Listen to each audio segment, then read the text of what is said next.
नमस्कार, स्वागत है आप सभी का लाइव इंडिया 24 न्यूज पे। मैं हूं आपके साथ प्रांशी दीक्षित। आइए रुक करते हैं इस वक्त की बड़ी खबर का।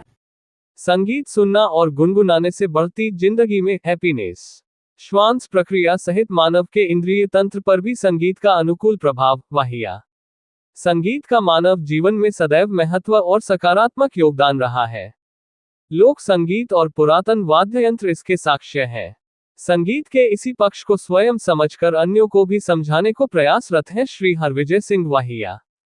स्थापित एक्सपोर्टर, प्रख्यात फोटोग्राफर और कार रैली ड्राइवर के रूप में राष्ट्रीय पहचान रखने वाले श्री वाहिया, जो कि फतेहाबाद रोड टूरिस्ट कॉम्प्लेक्स में एसिड अटैक पीड़िताओं के द्वारा संचालित शिरोज हैंगआउट कैफे में आयोजित म्यूजिक और हैप्पीनेस प्रोग्राम को मुख्य वक्ता के रूप में संबोधित कर रहे थे, ने कहा कि संगीत सुखात्मक अनुभूति देने के साथ ही मानव स्वास्थ्य के भी अनुकूल है। संगीत का स्वास्थ्य से सीधा संबंध। श्री वाहिया ने कहा कि संगीत का श्रवण, स्वर और श्वास से सीधा संबंध है। ये तीनों ही मानव शरीर से जुड़ी स्वाभाविक प्रक्रियाएं हैं। चाहे संगीत गायन के रूप में हो या फिर वाद्य यंत्र का श्वास और श्रवण तंत्र को प्रभावित करता है। भजन, गीत, कविता या शास्त्रीय ग्रंथों के श्लोक हो, अगर सस्वर गाए जाते हैं, ये गाने वाले के साथ ही श्रोता के शरीर के इंद्रिय तंत्र को प्रभावित करते हैं, जो एक स्वास्थ्य अनुकूल प्रक्रिया है। श्री वाहिया ने कहा कि अपने कॉलेज के दिनों में साथियों के लिए संगीत कार्यक्रमों के आयोजनों में सहयोगी रहने की स्मृतियां अब भी हैं। किताब लिखने और फोटोग्राफी करने के उनके शौक से भरपूर उनकी जिंदगी में रहने वाली व्यस्तताओं के बीच जब भी मौका मिलता है, संगीत सुनते हैं और स्वयं भी गाना गुनगुनाने से नहीं चूकते हैं। संगीत से बढ़ती है हैप्पीनेस। एसिड फेंककर ताजिंदगी कभी न भुलाने वाली काली करतूत की घटना से पीड़िताओं में से दो गाने का अभ्यास करने वाले ग्रुप में शामिल हो गईं। इन दोनों ने ही महसूस किया कि संगीत कार्यक्रमों में सहभागी बनने से उनके जीवन में हैप्पीनेस की वृद्धि हुई है। इनमें से एक नगमा ने कहा है कि उसका शौक राहतकारी रहा है। उसने ताज महोत्सव में इस साल अपने ग्रुप के साथ गायिका के रूप में भाग लिया था। यह अवसर उसके लिए सुखान्वित करने वाला था। वह चाहेगी कि इस प्रकार के आयोजनों की संख्या में बढ़ोतरी हो, जिससे उस म्यूजिक और सिंगिंग ग्रुपों को अधिक अवसर मिल सके। संगीत से जीवन जीने को मिलती है जरूरी ऊर्जा।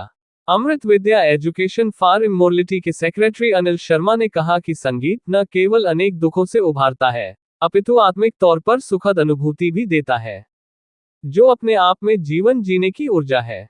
उन्होंने ग्रुप सिंगिंग पर चर्चा करते हुए कहा कि जब भी कार्यक्रमों के आयोजन की योजना बनाई जाए तो उसमें संगीत प्रस्तुतियां भी शामिल हो। संगीत सभी के द्वारा पसंद किया जाता है। जहां वरिष्ठ अपने बीते दिनों की स्मृतियों को ताज़ा करते हैं, वहीं युवा वर्ग, जिनमें एसिड अटैक की क्रूर घटना से पीड़िताएं भी हैं, अपने तमाम तनावों और चुनौतियों को भूलकर मानसिक रूप से तनाव मुक्त होता है।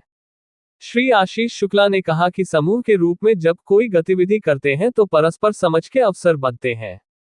ये 6वां कार्यक्रम है। उन्होंने कहा कि सोसाइटी के किसी भी वर्ग का व्यक्ति हो, मानव स्वभाव के अनुरूप उसके एक दो शौक या वृत्तियां जरूर होती हैं, जिनमें गाना और अपने से जुड़ा इतिहास के प्रति रुचियां भी हैं।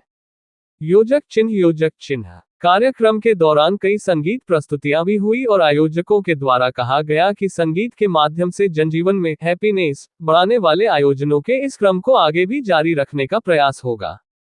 आज के प्रोग्राम में असलम सलीमी, राम मोहन कपूर, कौश शिव कुंजरू, राजीव खंडेलवाल, सीमा खंडेलवाल, कांति, BK शर्मा, अशोक अग्रवाल, विवेक जैन, रोजमेरी शुक्ला, संदीप देवरानी, विशाल रियाज, पूजा देवरानी, मनोज तेंगुरिया, नवबुद्दीन, डॉक्टर SK चंद्रा, सुमिता रॉय, मेघा दुबे, मधुकर चतुर्वेदी, जसपाल, कल्पना शुक्ल, रफीक अहमद, स्पर्श मित्तल, रोशनी, प्रदीप, लता दौलतानी, वेद त्रिपाठी, ज्योति खंडेलवाल, विशाल झा, डॉक्टर रश्मि त्रिपाठी, योगेश शर्मा, अमित रॉय आदि उपस्थित रहे।